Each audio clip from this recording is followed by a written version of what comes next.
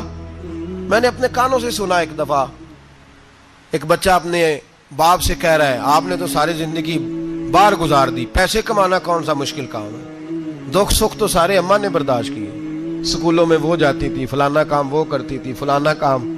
اب یہ سوچ اس کی ذاتی تو نہیں، یہ اس کو دی گئی ہے. اور اگر اس کو یہ سوچ دے دی جائے کہ اماں کہے کہ میں تو اپنوں میں رہی ساری زندگی، میں نے تو اپنوں میں وقت گزارا، اور تیرا باپ تو کئی دفعہ جنازے بھی نہیں پڑھ سکا، اس نے تو ماں باپ ایسے دفن کر دیے، وہ اگر یہ سوچ فراہم کرے تو پھر بچہ باپ کا فرما بردار ہوتا ہے. اور یہ والی روایتیں ہم بیوی کو سناتے ہیں، حالانکہ کس کو سنانی چاہیے؟ بولیے. بہن اور بیٹی کو. بہن اور بیٹی کو سنائیں یہ باتیں، ان کو سمجھائیں تاکہ آگے جا کے وہ جو گھر ترتیب دیں وہ گھر بڑا عمدہ اور نکھرا ہوا ہو. حضرت سیدنا ابراہیم 13 سال کے بعد آئے، چونکہ گھر میں اللہ تبارک و تعالیٰ کی دوستی کا چرچا تھا، اللہ تبارک و تعالیٰ کی محبوبیت کا غلبہ تھا. 13 سال کے بعد فلما بالغ معہ سعیا، بیٹا جب اتنا بڑا ہوا کہ سال چلنے لگا تو حضرت ابراہیم نے اپنے بیٹے کو بلا کے کہا بیٹا مجھے خواب آئی ہے، میں تجھے ذبح کر رہا ہوں، تیری کیا رضا ہے؟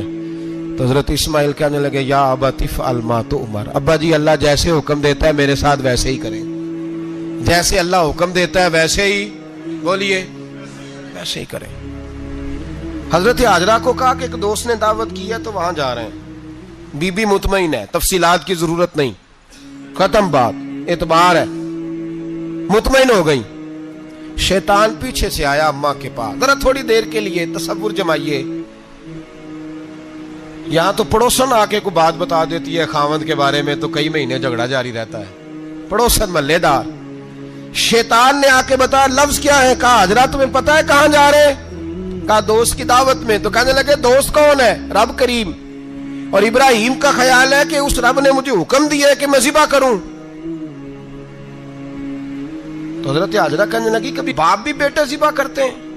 شیطان کہنے لگا ان کا خیال ہے کہ ان کے رب نے حکم دیا ہے. تو جناب حاجرہ فرمانے لگی اگر رب نے حکم دیا تو پھر تو مجھے شیطان لگتا ہے، تو مجھے شیطان لگتا ہے. کہا کیا مطلب؟ فرمانے لگی اگر رب کریم کا حکم ہے تو میرے پاس ایک اسماعیل ہے، اگر 1000 بھی ہوتے میں سارے اللہ کے راستے میں پیش کر دے دیتی. مالک کا ہی تو ہے سارا کچھ، اسی کا ہے، اس میں لیت اللہ کی کیا گنجائش؟ حضرت سیدنا ابراہیم علیہ السلام نے بیٹے کے حلق پہ چھری رکھ بھی دی اور چھری چلا بھی دی، رکھ بھی دی، اور وہ تو اللہ کریم نے فرمایا یا ابراہیم قد صدقت الرؤیا، ابراہیم تو نے خواب سچا کر دکھایا، وہ قیامت تک تیرا نام رہے گا.